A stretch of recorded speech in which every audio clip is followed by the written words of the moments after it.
বন্ধুরা, আশা করছি প্রত্যেকে ভালো আছেন, সুস্থ আছেন। বন্ধুরা, একটা জায়গায় আসলাম, জায়গায় এসে এই গাছগুলো দেখে খুবই ভালো লাগছে। কেননা এটা সীমানায় বেড়ার মতো প্রাচীর হিসেবে কাজ করে। তো এখানে একটা বিষয় আসলে আমি একটু জানতে চাইলাম একজনের কাছে যে আসলে এই গাছগুলোর নাম কি।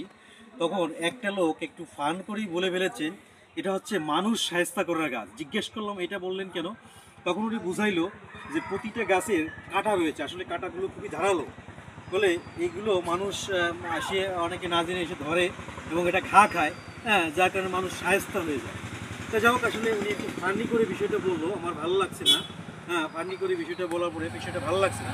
কিন্তু আমি মূলত পরবর্তীতে জানতে পারলাম যে এই গাছটার নাম হচ্ছে কেওয়া ফুল গাছ। এই ফুল গাছটা আসলে 12 বছর পর পর ফুল ফোটে।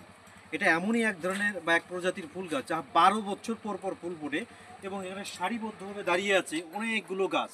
যে গাছগুলো লাগানো হয়েছে প্রায় 6 বছর হয়ে গেছে, এখনো পর্যন্ত এতে কোনো ফুল আসেনি। তবে এই 12 বছর পরে ফুল ফুটবে এবং এটাকে কেওয়া গাছ বলা হয়। এই গাছটি যিনি লাগিয়েছেন তিনিই বলেছে, আমি আসলে চিনি না, জানি না। যাই হোক বন্ধুরা, দেখে বিষয়টা খুব ভালো লাগলো, এই জন্য আপনাদের সামনে আমি তুলে ধরলাম।